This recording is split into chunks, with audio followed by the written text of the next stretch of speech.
pleine période du bac. Il y a des pétitions qui montent. J'ai envie de dire, on a un peu l'habitude de ces pétitions qui disent oh ben non, parfois les épreuves elles sont trop dures. Bon alors, les pétitions donc signées par des lycéens qui dénoncent la difficulté d'épreuves cette fois-ci de bac de français. Oui, la poésie n'a pas eu un grand succès auprès des sections S et ES. C'était un commentaire de poème qu'il fallait faire. Ce poème d'André Chédid, qui est accessoirement la grand-mère de Mathieu Chédid, le chanteur, Destination Arbre de 1991. Et alors les élèves l'ont tellement mal vécu que certains ont lancé cette pétition qui demande au ministère de l'Éducation nationale, je cite, de la clémence pour les correcteurs. Plus de 31 000 personnes, ça augmente encore. Mais c'est quoi le problème? C'est le texte qui était trop difficile? Ah bah je vous donne leurs arguments, grosso modo j'en ai repéré deux. Le premier, c'est que c'était un poème en vers libre d'un auteur contemporain qui ne s'accompagne pas d'un mouvement littéraire qui a été étudié dans l'année. Grosso modo, bah, c'était pas au programme.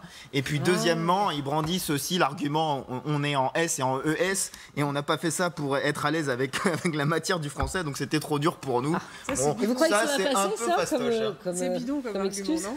Oui, c'est complètement bidon. Et surtout que pour en plus alourdir la note, beaucoup ont confondu le sexe d'André Chédid, parce qu'il y a André et E, mais beaucoup n'avaient pas vu le E. Donc on s'est retrouvé sur Twitter avec des gens qui découvrent après l'épreuve qu'André Chédid est une femme. Donc ça a un peu discrédité ce mouvement de contestation. Enfin c'est un peu facile quand même, parce que nous c'était pas notre cas, mais maintenant on a une difficulté. On va faire une pétition en ligne, change.org, et on se retrouve avec des milliers de... Non mais est-ce qu'elles ont de l'impact surtout? Parce qu'il y en a déjà eu des pétitions, il y a déjà eu effectivement des lycéens qui disaient les épreuves sont trop dures. Tout à fait. 2014, le journal de 20h par exemple, regardez. La polémique concernant l'épreuve de mathématiques du baccalauréat scientifique. Une pétition recueillait déjà près de 45 000 signatures. Une toutes les 3 secondes. 30 000. Vous voyez, il y en avait 45 000, on en est déjà à 30 000. Et à l'époque, c'était moins développé peut-être qu'aujourd'hui. Ben oui, l'année dernière, épreuve de maths, 2018, 100 000 signatures. Et il y en a depuis 2014, une par an tout simplement. Alors, est-ce que trop de pétitions tuent les pétitions? Mais est-ce que c'est efficace ou pas? Non, mais surtout... 2014, le ministère de l'Éducation nationale avait appelé à la bienveillance. Mais ça veut rien dire, la bienveillance. Bah, des correcteurs.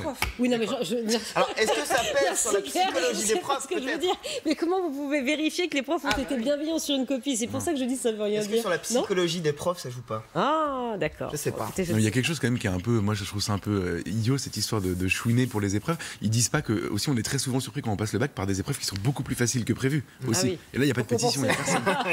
C'est le jeu, quoi. Bah oui, c'est le jeu, bien sûr. Mais on a une pensée pour tous ceux qui passent le bac. C'est quand même une période extrêmement stressante. Souvenez-vous, donc voilà, bon courage. 7h55.